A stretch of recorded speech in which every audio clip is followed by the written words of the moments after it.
Hello, I am Inyas Alea from ColoratedCinematics.com, and today I will be showing you how to create this nice ribbon transition in After Effects. It's actually really simple to create, but if you don't feel like following this tutorial or you want a little bit more variation, we offer a pack on our website that you can buy, and then you can change the colors, change it up. We have different styles of transitions, and then you can export them for whatever video editing software you have, for example for Premiere, and then you can use these transitions for your projects. So definitely check out the link in the description for that. But for those that do want to know how to create a ribbon effect, let's get started. Alright, so here we are in Adobe After Effects, and I will create a new composition. Make it full HD, and I'll rename it transition, and there we go. We'll make it around 5 seconds long, so that means something like 150, and I'll click OK. Then I will right click and create a new solid layer and just name it 01 or whatever, and give it a color to whatever you want it to be as a result, or you can use a fill color afterwards. Now what I want to do is actually make this scene up. So how do I want my transition to be made? So what I will do is actually I'll drag it in like so, position it over here using shift. It will stay in a straight line. I will position it over here. Then I will duplicate my solid layer and position it in the middle on average. We'll click here on the title and action save and click here to select it. And then just make sure it's in the center, or what you can do as well is go to align and just center it out that way. Could be easier. I'm going to unselect my title action save. There we go. And then I will duplicate it once more, put it below the top one, and then put it right here at the end. Okay, so now we do realize that our middle one is a little bit thicker and it's overlapping our other ones, but we can just trim it down a little bit and just try to give it an equal amount of width. You can calculate that out if you want to, but for this it will work. And I will press W on the keyboard and then rotate it something like, just rotate it to something that whatever you think fits. Now we can make it a little bit thicker to cover it up completely and make it longer. Something like so, and then I will make it a little bit darker just so you can see what the overlap is actually doing here. So I will go to generate fill and I will use a dark red color, or we can actually use this as a light color and copy our fill and paste it on the other two and make these darker, because that would make a little bit more sense. And there we go. So now what we want is to do the actual transition. So we'll focus on the first one here. I will actually rename this to 03 and this to 02. So this is the first animation. We'll go into effects, transition, linear wipe, and then we'll click on the stopwatch for the transition completion, and then we'll make it 100% at first, and then go 1 second forward, or let's say 10 frames for now, and just zero this out. Of course it's going to do the wrong animation. We want it to come from here upwards, so what we'll do is actually rotate it 180 degrees. Now it's going to start from the bottom and going up.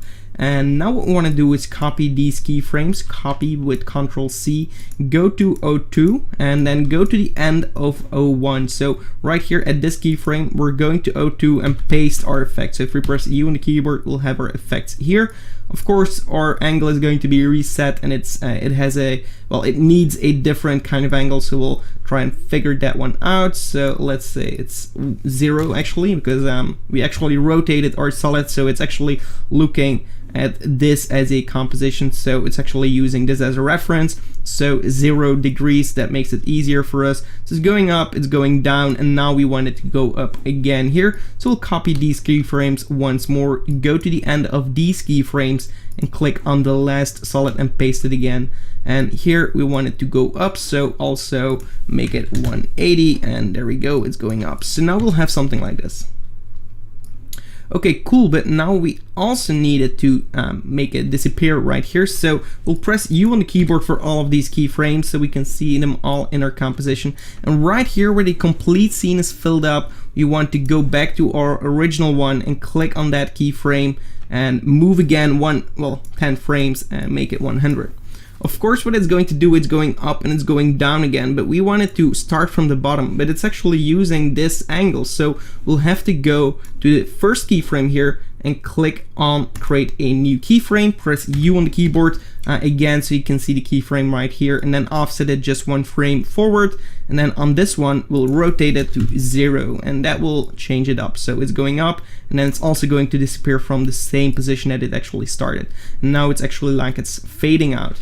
And then right here we want to do the same thing for the second one here. So click on the stopwatch, go 10 frames forward, make it 100, and of course we'll have to switch the angle here, so go 1 frame forward, click on the stopwatch and go 1 frame forward, make it the opposite of your actual value, so that's 180 here, and that's going to make it disappear right here. And then go back to your third one, and let's do the same thing once more. Click on the stopwatch for the completion, 10 frames off, 100%.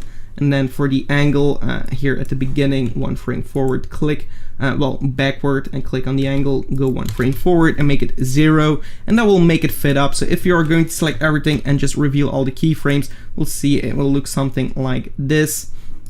And what you can do is also use some easy ease if you want to, but I think this already looks pretty cool. But you can like select all of your animation keyframes, not the angled ones. Holding shift, you can select all of these, and then right click, keyframe assistance, easy ease, and go into the graph editor to maybe fix them up a little bit more. So you can drag these up and these in here, and that will give you a kind of animation like this, which also looks pretty cool.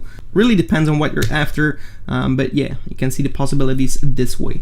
You can also add some gradients if you want to, that might make it look a little bit better as well. But like right here on the second one, we actually want to add some drop shadow, so it's actually looking like a 3D depth. So what we'll do is go to the layer and go to layer styles and add a outer glow. We don't add a drop shadow because drop shadow is going to allow us to add something to a specific angle. So we'll have some shadow here but not here, and I want shadow on both sides, so I'm using a glow instead as a shadow. So I'll open up my outer glow right here and make this black, and then for the blending mode I'll make this normal. And now you should see it here on the edges. If we're going to make it a little bit bigger using the size here, we can now see on the edges we have our shadow. So make it as big as you want, something like this will do fine. And of course I won't keep it as a black color, I will make it something like a nice dark red color. And there we go, so now we have some nice shadows. You can also tweak the opacity a little bit if you think it's a little bit too much, but I prefer to work with a different color as well, because the opacity of a black isn't always what I'm after. So yeah, you can switch it up that way a little bit. Maybe make it a little bit bigger here in the size and a little bit darker in color. And there we go. And I actually want to change the color of the middle stroke here, so that's the second one. I will add a gradient to this, so go to layer styles, gradient overlay, and then I'll go into the edit gradient and just make it something like close to this color. Well, actually pick this color and make it a little bit brighter, and then for this one we'll do something similar, maybe a little bit brighter or more intense, and just mix it up a little bit. And I made a little mistake. I actually added the gradient of our outer glow. We want to edit the gradient for our solid layer. So there we go. Okay, that's better.